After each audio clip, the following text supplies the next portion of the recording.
Dear friends, आज हम French revolution पढ़ने जा रहे हैं। देखो, रिवॉल्यूशन तभी होता है जब जनता किसी भी कॉज से, चाहे वो राजा का रूल हो या सामाजिक परेशानियां हो, जब जनता एक लिमिट को पार कर जाती है, परेशानियां बियॉन्ड लिमिट हो जाती हैं, तो जनता के सामने कोई अदर ऑप्शन नहीं रह जाता, तो पीपल रिवोल्ट। जैसे हम रबर बैंड को अगर खींचते हैं तो एक लिमिट तक तो रबर बैंड टूटेगा नहीं, लेकिन जब इसकी इलास्टिक लिमिट पार हो जाती है तो रबर बैंड टूट जाता है। तो उसी सिचुएशन पर रिवॉल्यूशन भी होती है। 1789 में फ्रांस में रिवॉल्यूशन हुई। तो हमें सबसे पहले ये देखना पड़ेगा कि फ्रांस में सोसाइटी की कंडीशन कैसी थी, लोगों का जीवन कैसा था। तो पहला टॉपिक हमारा है French society during the late 18th century. 1774 में लुई 16, जो कि बोरबोन डायनेस्टी का था, वो फ्रांस का राजा बना, 20 ईयर्स ओल्ड। और उसकी मैरिज ऑस्ट्रिया की प्रिंसेस मेरी एंटोनेट से हुई। जब लुई 16 एम्परर बना तो उसने देखा कि रॉयल ट्रेजरी तो एकदम खाली है, राजा का खजाना खाली हो चुका था, जिसका कारण था एक्स्ट्रावेगेंट कोर्ट, लग्जरियस लाइफ। तो लुई 16 जो था, इसके पास और कोई चारा नहीं था सिवाय टैक्स बढ़ाने के, क्योंकि source of income for the state जो है वो टैक्स ही होती है, तो उसे टैक्स बढ़ाना पड़ेगा। अब फ्रांस की जो सोसाइटी थी वो 3 स्टेट्स में बटी हुई थी, 3 पार्ट्स में डिवाइडेड थी, फर्स्ट स्टेट, सेकंड स्टेट और थर्ड स्टेट। फर्स्ट स्टेट में तो क्लर्जी आती थी और सेकंड में ऑल द नोबिलिटीज़, इनकी संख्या बहुत कम थी, royal family and the nobles. बाकी सारे लोग थर्ड स्टेट में आते थे, यानी कि सारी जनता लगभग थर्ड स्टेट में ही आती थी। और यहाँ पर एक वर्ड आया है ओल्ड रिजाइम। 1789 में जब रिवॉल्यूशन हुआ फ्रांस में, तो इसके पहले फ्रांस की सोसाइटी की जो कंडीशन थी, वहाँ पर जो इंस्टीट्यूशंस थे, यानी मोनार्क और चर्चेस, ऑल दैट, इन सब को डिस्क्राइब करने के लिए हम ओल्ड रिजाइम का यूज़ करते हैं। ओल्ड रिजाइम मतलब प्राचीन शासन काल में। तो फ्रांस की अधिकतर जनता थर्ड स्टेट में आती थी, ये हमने देखा। फर्स्ट 2 स्टेट्स के जो मेंबर थे, यानी क्लर्जी और नोबिलिटी, इनको न तो कोई टैक्स देने की ज़रूरत थी, उल्टे इनको कई प्रिविलेजेस बाय बर्थ मिले थे, कई सुविधाएं मिलती थी बाय बर्थ। तो उनको टैक्स भी नहीं पे करना था और उल्टे इनको प्रिविलेज बाय बर्थ भी मिले हुए थे। इनको फ्यूडल प्रिविलेज भी मिले हुए थे, जिसके अंडर में ये लोग पीजेंट से तमाम ड्यूज़ लेते थे टैक्स के रूप में। किसानों को इन फ्यूडल लॉर्ड्स को अपनी सेवाएं फ्री में प्रदान करनी होती थी, अपनी उपज का एक हिस्सा इन्हें देना पड़ता था। तो इस तरह से हम देख सकते हैं कि थर्ड स्टेट का बड़ा एक्सप्लॉइटेशन था। थर्ड स्टेट से चर्च भी टैक्स लेते थे, जिसे नाम दिया गया था टिथेस। और इसके अलावा थर्ड स्टेट को भी टैक्स देने पड़ते थे, जिसमें एक डायरेक्ट टैक्स था, टेले, और बहुत सारे इनडायरेक्ट टैक्सेस भी थे, जो कि इन्हें तमाम डेली यूज़ की चीज़ों पर चुकाने होते थे। तो थर्ड स्टेट पर सारे करों का बोझ था, बहुत सारे कर थे, एक कर भी नहीं था, सो मेनी टैक्सेस। जबकि फर्स्ट और सेकंड स्टेट, उनके ऊपर कोई टैक्स का बर्डन नहीं था। इसके अलावा उनको बहुत सारे प्रिविलेज बाय बर्थ मिले हुए थे, फ्यूडल प्रिविलेज मिले थे, सेवाएं प्राप्त करते थे ये किसानों से। तो their life was very luxurious and the life of the third state was miserable. तो इस पूरे टॉपिक में तुम्हारा कीवर्ड है 3 स्टेट्स। अगर तुमने तीनों स्टेट के बारे में जान लिया तो ये टॉपिक तुम्हारा कवर्ड है। देखो, हम ओल्ड रिजाइम में जाते हैं। 1715 के बाद 1789 तक फ्रांस की पॉपुलेशन काफ़ी बढ़ गई। पॉपुलेशन तो बढ़ गई, इससे डिमांड फॉर फूड ग्रेन भी बढ़ी, लेकिन फूड ग्रेन का प्रोडक्शन नहीं बढ़ पाया। तो मार्केट में स्कैरसिटी हो गई, तो प्राइस ऑफ ब्रेड बढ़ गया, ज़रूरी चीज़ों के दाम बढ़ गए, गरीबों के लिए अपनी डेली यूज़ की चीज़ें खरीदना और मुश्किल हो गया। तो रिच और पुअर लोगों के बीच की खाई बढ़ती चली गई। कभी कभी सूखा पड़ जाता था या हेल स्टॉर्म के कारण भी फसलें नष्ट हो जाती थीं। तो वैसे कंडीशन में परिस्थिति और भी बुरी हो जाती थी, और उस परिस्थिति को नाम दिया गया है सबसिस्टेंस क्राइसिस, जिसमें बेसिक मीन्स दैनिक यूज़ की चीज़ों की अत्यधिक कमी हो जाती थी। और ओल्ड रिजाइम काल में, यानी कि 1789 के पहले, फ्रेंच रिवॉल्यूशन के पहले, ऐसी सबसिस्टेंस क्राइसिस फ्रांस में अक्सर हुआ करती थी। ऐसी परिस्थितियों से परेशान होकर पास्ट में पीजेंट्स और वर्कर्स ने कई बार रिवोल्ट किए थे, छोटे छोटे रिवोल्ट किए थे, लेकिन इनके पास ना तो साधन थे, ना तो इनके कोई प्लान थे, प्रोग्राम थे। इसके कारण इनके रिवोल्ट हमेशा अनसक्सेसफुल हो गए। तो अब थर्ड स्टेट के वो लोग जो कि रिच हो चुके थे बाय डिफरेंट ट्रेड्स, उनके ऊपर ये जिम्मेदारी आई। थर्ड स्टेट के रिच और एजुकेटेड लोग, और जिनके पास एजुकेशन के कारण नई आइडियाज़ थी, उनको पता था कि क्या होना चाहिए। कहा गया है ना, नॉलेज इज़ पावर। तो उनके पास नई आइडियाज़ थी ड्यू टू एजुकेशन। तो अब उनके ऊपर ये जिम्मेदारी आई कि कैसे चेंज लाया जाए। तो 18 सेंचुरी में फ्रांस में एक नए मिडिल क्लास का इवोल्यूशन हुआ, नए मिडिल क्लास का जन्म हुआ, जिन्होंने इंटरनेशनल ट्रेड करके, मैन्युफैक्चरिंग करके और तमाम तरह के व्यापार करके पैसा कमाया था। इसमें इस मिडिल क्लास में मर्चेंट्स और मैन्युफैक्चरर्स के अलावा अन्य प्रोफेशन के लोग भी थे, जैसे lawyers, officials etcetera. Middle class के ये सभी लोग एजुकेटेड थे, और इनका विचार था कि समाज के किसी भी हिस्से को प्रिविलेज बाय बर्थ नहीं मिलना चाहिए।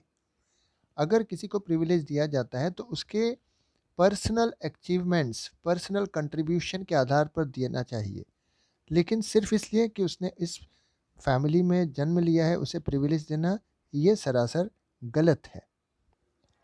ऐसे समय में कुछ फिलोसोफर्स, इन्होंने जनता के सामने, फ्रांस की सोसाइटी के सामने अपने विचार रखे। इनमें जॉन लॉके, रोशियो, मॉन्टेस्क्यू, ये फिलोसोफर्स का नाम विशेष रूप से लिया जाता है। लॉके ने अपनी बुक टू ट्रीटाइजेस ऑफ गवर्नमेंट लिखी, जिसमें इसने डिवाइन एंड एब्सोल्यूट राइट को गलत साबित किया। इसने कहा कि राजा के पास डिवाइन राइट्स नहीं होते, he is also a human being like us. जैसे पहले लोग कहते थे राजा तो भगवान का रूप होता है, इसने इस बात को गलत बताया।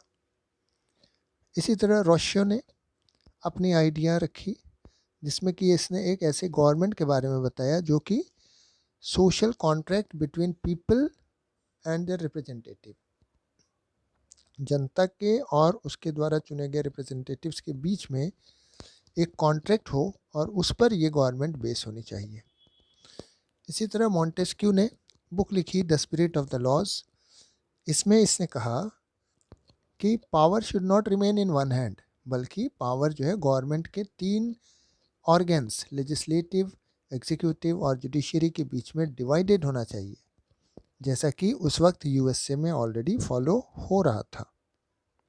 इन फिलोसफर्स के विचारों से लोग प्रभावित हुए, और उनके विचारों को, उनकी आइडियाज़ को लोग सैलून्स में, कॉफ़ी हाउसेस में बैठकर डिस्कस करते थे, और बुक्स और न्यूज़पेपर्स के द्वारा इनकी जो आइडियाज़ थी वो धीरे धीरे स्प्रेड कर रही थी। तो हम देख सकते हैं कि ये फ़िलासफ़र्स का कंट्रीब्यूशन भी बहुत इम्पॉर्टेंट था। फ्रेंच रिवॉल्यूशन के अगर कॉजेज़ को हम देखें तो एक हमने देखा social inequality due to state system, tax burden on third state, फिर राइज ऑफ मिडिल क्लास आता है। इसके बाद ideas put forward by the philosophers, ये भी एक इम्पॉर्टेंट कॉज है। इसके अलावा फाइनेंशियल क्राइसिस, जो कि कॉस्टली वॉर्स के कारण फ्रांस में आई थी, which was cause due to costly wars. और drastic weather and poor harvest. ये 6 पॉइंट्स हमारे फ्रेंच रिवॉल्यूशन के कॉजेस में कंसिडर किए जाएंगे, जो कि अभी तक के टॉपिक में कवर हो चुके हैं। अब हम देखें कि outbreak of the revolution start कैसे हुई। हम देख चुके हैं कि लुई 16 ने अपनी इनकम को बढ़ाने के लिए टैक्स बढ़ाने का डिसीजन लिया।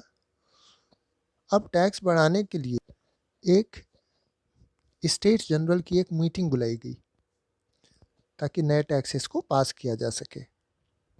इस मीटिंग में फर्स्ट स्टेट के 300 मेंबर्स आए, सेकंड स्टेट के 300 मेंबर्स आए और थर्ड स्टेट ने 600 मेंबर्स भेजे। अभी तक जो सिस्टम था वो ये था कि फर्स्ट स्टेट, सेकंड स्टेट और थर्ड स्टेट तीनों से सिर्फ एक एक वोट हुआ करता था।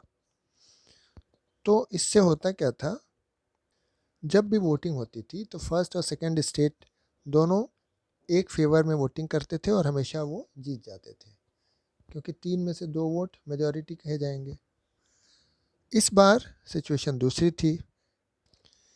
इस बार जब थर्ड स्टेट ने अपनी डिमांड रखी कि हर मेंबर को एक वोट दिया जाए, तो किंग को ये बात पसंद नहीं आई और उसने ये प्रपोज़ल रिजेक्ट कर दिया।